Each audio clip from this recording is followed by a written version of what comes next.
लोग question number 5 को solve करने का प्रयास करेंगे। इस क्वेश्चन नंबर 5 में दिया गया है हमें यूक्लिड विभाजन प्रमेयिका का प्रयोग करके दर्शाइए कि किसी धनात्मक पूर्णांक का घन 9m+1 और 9m+8 के रूप में लिखा जा सकता है। तो इस क्वेश्चन को लगाने के लिए हम लोग सबसे पहले देख लेते हैं, हम लोग मान लेते हैं कि वह एक संख्या a है। माना कोई धनात्मक पूर्णांक a है। ओके, तो हम यहाँ पर माने हैं कि कोई धनात्मक पूर्णांक a है, ठीक है, और a जो है वह एक धनात्मक पूर्णांक है।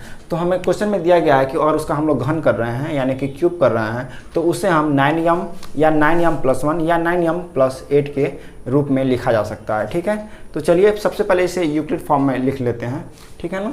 तो a इक्वल टू क्या हो जाएगा, a equal to BQ + R, ठीक है ना, जहाँ पर R का वैल्यू हम लोग जानते हैं कि लेस देन और equal to 0 and less than B होता है, ठीक है। चलिए अब देख लेते हैं। अब हम लोग क्वेश्चन में दिया था 9m+1, ओके, तो यहाँ पे हम लोग उसके हिसाब से मान लेते हैं लेट माना b इक्वल टू 3, हम लोग b इक्वल टू 3 लेकर चलते हैं, ठीक है ना।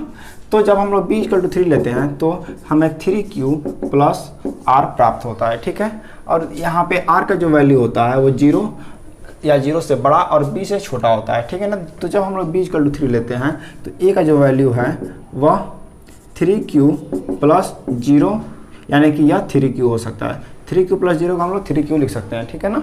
उसके बाद से a का वैल्यू 3q + 1 भी हो सकता है और a का वैल्यू 3q + 2 भी हो सकता है, ठीक है ना। देखिए 3 से छोटा है लेकिन 2 तक जाएगा, तो 3q + 0 3q + 1 और 3q + 2 के रूप में लिखा जा सकता है। अब कहा गया है कि इस नंबर का अगर हम लोग घन कराते हैं यानी कि क्यूब कराते हैं, जब हम लोग इसका क्यूब कराएंगे तो वो आंसर आना चाहिए 9m+1 और 9m+8 के रूप में होना चाहिए। तो चलिए इसे देख लेते हैं। तो सबसे पहले हम लोग इसका क्यूब करा लेते हैं, ठीक है ना। तो जब इसका हम लोग क्यूब कराएंगे तो हमें प्राप्त होगा a³ इक्वल टू 3q का होल क्यूब, ओके। तो इसे हम लोग लिख सकते हैं 3 3 9 3 27, ओके, यहाँ पे 27 हो जाएगा और ये क्यूब पे होल क्यूब हो जाएगा, ठीक है ना। अब इसमें हम लोग कुछ कॉमन ले लेते हैं, ठीक है ना। तो जब हम इसमें कॉमन लेंगे, जैसे कि 9 अगर हम लोग कॉमन ले लें तो यहाँ पे अंदर 3 बचेगा और क्यूब बचेगा, ठीक है ना। तो यहाँ पे हमें 9 3q³ बचा। अब इसको अगर हम लोग m मान लें तो हमें क्या प्राप्त होगा 9m, ठीक है ना। तो इस तरह से हम लोग पहले को जब हम लोग सॉल्व किए हैं तो हमें 9m प्राप्त हुआ है और हमें प्राप्त क्या करना था 9m, उसके बाद से 9m+1, उसके बाद से 9m+8 प्राप्त करना है हमें, ठीक है। तो इसी को हम लोग आगे भी लगाने का प्रयास करते हैं, ठीक है ना। अब इसे देख लेते हैं। यहाँ पे जब हम लोग क्यूब करेंगे मतलब इस संख्या का घन करेंगे, क्यूब करेंगे, तो हमें प्राप्त होगा 3q + 1 का होल क्यूब, ठीक है ना। तो यहाँ पे देखिए, यहाँ पे हम लोग a + b का होल क्यूब का फार्मूला यूज़ करेंगे। तो a + b का होल क्यूब का क्या फार्मूला होता है, a + b का होल क्यूब का फार्मूला होता है a³ + b³ + 3ab और ब्रैकेट में a + b, ओके, ठीक है ना। तो ये फार्मूला होता है a + b का होल क्यूब। अब इस फार्मूले को यहाँ पे हम लोग अप्लाई करेंगे, ठीक है। चलिए इसको देख लेते हैं। तो हमें प्राप्त होगा a का क्यूब, a मतलब 3q का होल क्यूब प्लस b का क्यूब मतलब 1 का cube, okay, plus 3ab 3 × a × b, okay, और ब्रैकेट में हो जाएगा a + b यानी कि 3q + 1, ओके। चलिए अब इसे और थोड़ा सॉल्व कर लेते हैं यहीं पर। तो जब इसे और सॉल्व करते हैं तो हमें प्राप्त होता है 3 3 9 3 27q³ + 1 प्लस 3 3 9 और ब्रैकेट में 3q + 1, ठीक है ना। इसे एक स्टेप और सॉल्व कर लेते हैं तो हमें प्राप्त होता है 27q³ + 1 प्लस 9 3 27 और q² और प्लस 9 1 9q, ओके, ठीक है ना। अब देखिए, अब इसमें हम लोग कुछ कॉमन लेते हैं, ठीक है ना।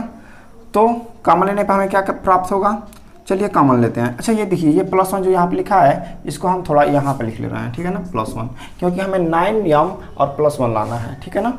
अब इसमें से हम लोग 9 कॉमन लेते हैं, ठीक है, ओके। तो जब हम 9 कॉमन लेंगे इसमें से तो हमें यहाँ पे प्राप्त होगा 9 3 जा 27 और क्यूब और प्लस 9 3 या 27 और क्यू स्क्वायर, ओके, और प्लस यहाँ पे 9 1 जा 9 और क्यू, ओके, +1, ठीक है।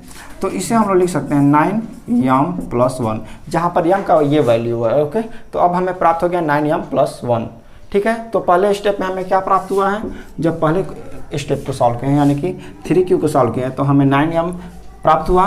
जब सेकंड को हम लोग सॉल्व किए हैं तो 9m +1 हमें प्राप्त हुआ। अब इसी तरह हम लोग इसको सॉल्व करेंगे यानी थर्ड को, तो इसमें हम जब इसको सॉल्व करेंगे तो 9m +8 प्राप्त होगा। चलिए इसको भी देख लेते हैं। तो जब हम लोग इसका क्यूब कराते हैं, ठीक है ना, क्यूब कराते हैं तो हमें क्या प्राप्त होगा, a + b का होल क्यूब का फार्मूला फिर से हम लोग अप्लाई करेंगे तो क्या हो जाएगा, 3q का होल क्यूब प्लस 2 का होल क्यूब प्लस 3 इंटू ए का वैल्यू क्या है 3q इंटू बी का वैल्यू क्या है 2 है, ठीक है, और फिर ब्रैकेट में 3q + 2 हो जाएगा, ठीक है ना, ओके। चलिए आगे देख लेते हैं। ये हो जाएगा 27, ठीक है, उसके बाद से क्यूब हो जाएगा, फिर ये 8 आएगा, फिर 3 3 9 9 2 18, तो यहाँ पे 18q हमें प्राप्त होगा और यहाँ पे 3q + 2, ओके। चलिए आगे बढ़ते हैं। अब यहाँ पे इसको ऐसे ही उतार लेंगे 27q³ + 8, ठीक है, अब प्लस ये 18 3 जा 54 q स्क्वायर हो जाएगा और प्लस 18 2 जा 36q, ओके। चलिए अब इस 8 को थोड़ा लास्ट में कर लेते हैं, यहाँ पे +8 लिख लेते हैं, इससे कोई फ़र्क भी नहीं पड़ेगा। हमें 9m +8 लाना है इसलिए इसको लास्ट में कर रहे हैं, ठीक है। अब हम लोग 9 यहाँ पे कॉमन ले लेंगे, ठीक है ना, जो कि यहाँ से यहाँ तक हम कॉमन लिए हैं, ठीक है ना, 8 को अलग रखे हैं।